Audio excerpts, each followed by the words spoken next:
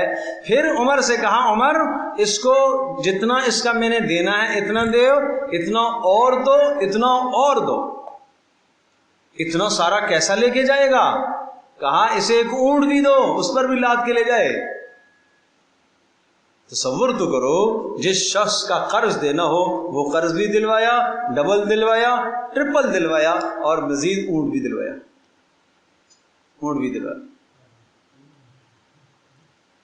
اللہ اکبر، سخاوت کا یہ حال ہے، ایثار اور قربانی کا یہ حال ہے۔ خرچ کرنے پہ آئیں، اللہ کی راہ میں 100 اونٹ ذبح کر رہے ہیں، قربان کر رہے ہیں۔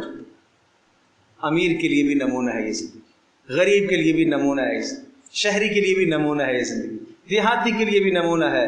ارے میرے عزیز دوستو بزرگوں، پیارے پیغمبر صلی اللہ تعالی علیہ وسلم کی زندگی 23 سالہ زندگی، 23 سالہ زندگی نبوت کی، 23 سال سے پہلے 40 سالہ نبوت سے پہلے کی زندگی، اس 40 سالہ زندگی کا بھی ایک ایک عمل محفوظ ہے۔ 23 سالہ زندگی کا تو محفوظ ہے ہی ہے، اس سے پہلے کی زندگی کے اعمال بھی محفوظ ہیں۔ آپ کا بچپن کیسا ہے، لڑکپن کیسے ہے، جوانی کیسے ہے، اس کے بعد کی زندگی کیسے ہے، اس کے بعد کی ایک یوں سمجھیں کہ رسول اللہ صلی اللہ علیہ وسلم کی زندگی کا ہر دن محفوظ ہے، سیرت میں سب کچھ محفوظ ہے۔ یوں سمجھیے کہ رسول اللہ صلی اللہ علیہ وسلم مسکراتے کیسے، محفوظ ہے۔ آپ اشارہ ہاتھ سے کیسے کرتے تھے، محفوظ ہے۔ کتنی مرتبہ آپ نے زندگی میں جب دعا فرمائی تو آپ نے یوں ہاتھوں کو کتنی بار پھیلایا، یہ بھی محفوظ ہے۔ جس شخص کی زندگی اتنی زیادہ محفوظ کی گئی ہو، کیوں؟ اس لیے کہ اس کی زندگی کو تمہارے لیے نمونہ بنانا ہے، معیار بنانا ہے، اتنی زیادہ اس کی زندگی کی حفاظت۔ اور وہ زمانہ ایسا تھا، ظاہر سی بات ہے کہ آج کل کا جو جدید زمانہ ہے، جدید ٹیکنالوجی، محفوظ کرنے کے جو ذرائع ہیں، آپ کی آواز کو محفوظ کیا گیا، آپ کے اشاروں کو جب محفوظ کیا جاتا ہے، آج کے دور میں، اس زمانے میں تو یہ ساری چیزیں نہیں تھی، لیکن اللہ نے محمد رسول اللہ صلی اللہ علیہ وسلم کو ایسے جان نثاران دیے تھے جو آج کی جدید ٹیکنالوجی سے زیادہ محفوظ کرنے والے لوگ تھے۔ بات سمجھے نہیں سمجھے؟ ان آلات سے زیادہ محفوظ کرنے والے لوگ تھے۔ ٹیکنالوجی تو پھر مشینری ہے بھائی، کہیں بھی خراب ہو سکتی ہے، کچھ بھی ہو سکتا ہے، وہاں تو 1000 جان نثار ہیں رسول اللہ صلی اللہ علیہ وسلم کی خدمت میں بیٹھے ہوئے، ایک نے نقل کیا، دوسرے نے نقل کیا، تیسرے نے، میں نے رسول اللہ کو دیکھا، یہ فرمایا، آپ یوں کر رہے تھے، آپ نے یہ کپڑے پہنے ہوئے تھے، آپ ایسی سواری پر سوار تھے، آپ یوں مسکرا رہے تھے۔ ایک ایک ادا صحابہ نے محفوظ کی ہے۔ کیوں؟ رسول اللہ کی زندگی تمہارے لیے کیا ہے؟ نمونہ۔ بات سمجھ میں آ گئی؟ اب اگلی بات، اس تمہید کے بعد بڑی اہم بات جو میں کہنے لگا ہوں، ذہن نشین کیجیے گا۔ کچھ چیزیں ایسی ہیں جو عورتوں کے ساتھ خاص ہے۔ پردہ ہے، رسول اللہ تو پردہ نہیں کریں گے نا، نہیں سمجھے بات؟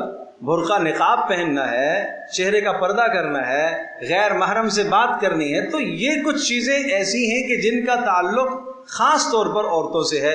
لہٰذا عورتوں کے لیے ایک تو نبی کی زندگی میں معیار ہے، اور وہ تمام کے تمام احکامات جو عورتوں کے ساتھ خاص ہیں، ان احکامات میں نبی کا گھرانہ، نبی کی بیویاں ایمان والیوں کے لیے نمونہ اور معیار ہیں، ان کی زندگی معیار ہے۔ اس لیے اب ازواج مطہرات کی زندگی آئی۔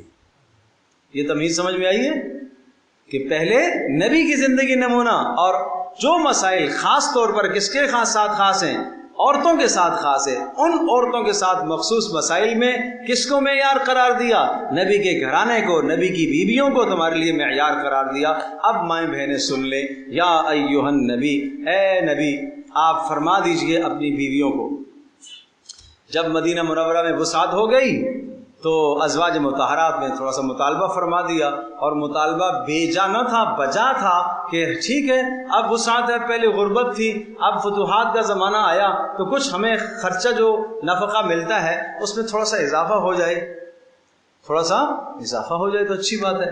لیکن چونکہ نبی کا گھرانہ ہے اور قیامت تک آنے والوں کے لیے نمونہ بننا ہے اس گھرانے میں۔ اگر یہاں وسعت کر دی جائے تو کل غریب عورت کیا کہے گی، وہ تو نبی کا گھرانہ تھا، وہاں تو وسعت تھی، میرا شوہر نبی تو نہیں ہے، ولی بھی نہیں ہے، عام مسلمان ہے، میں کیسے اس کی زندگی کو اپناؤں گی؟ تو پھر نبی کی زندگی، نبی کی گھر والیوں کی زندگی کو پھر سے معیار قرار دیا۔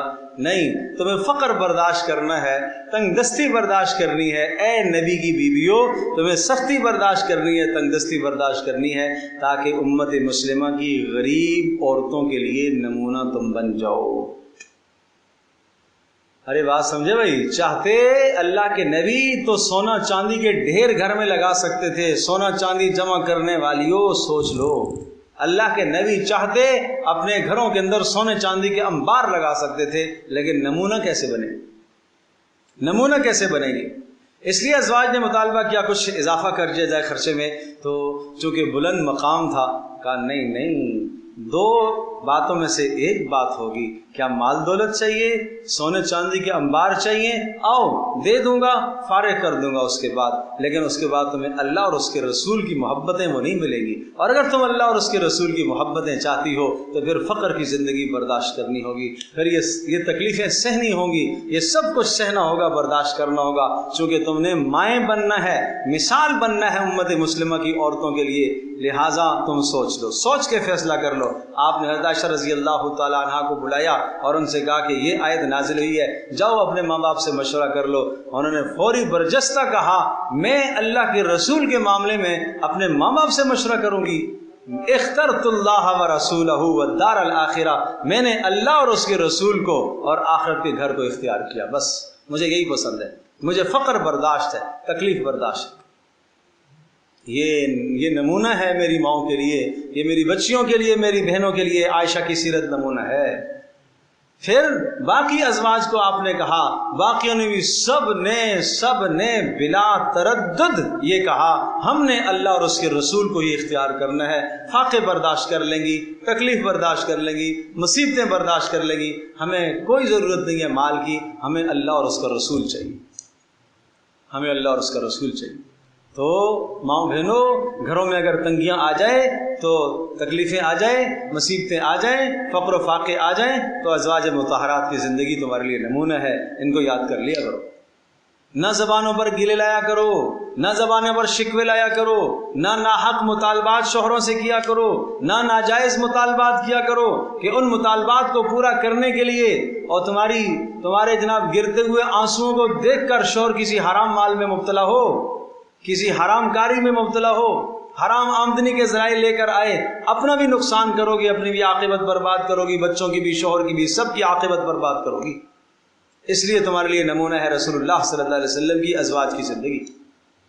بہت غور سے سنو، اب ملاحظہ کیجئے، ترجمہ ملاحظہ کیجئے۔ یا ایھا النبی، اے نبی، قل لازواجک، آپ اپنی بیویوں سے کہہ دیجئے، ان کنتن تردن الحیات الدنیا، اگر تم چاہتی ہو دنیا کی زندگی کو چاہتی ہو، وزینتہا، اور دنیا کی ٹیپ ٹاپ چاہتی ہو، اچھا کھانا چاہتی ہو، اچھا پہننا چاہتی ہو، اور اچھی رہائش تم چاہتی ہو، اگر تمہیں یہی چاہیے، فتعالین، کیا بتاؤں، وہاں گھر کا تو یہ حال تھا، کھڑے ہوتے تھے تو سر چھت کے ساتھ لگتا تھا، اور لیٹتے تھے تو ایک دیوار کے ساتھ سر لگتا تھا، پاؤں دوسری دیوار کے ساتھ لگتے تھے۔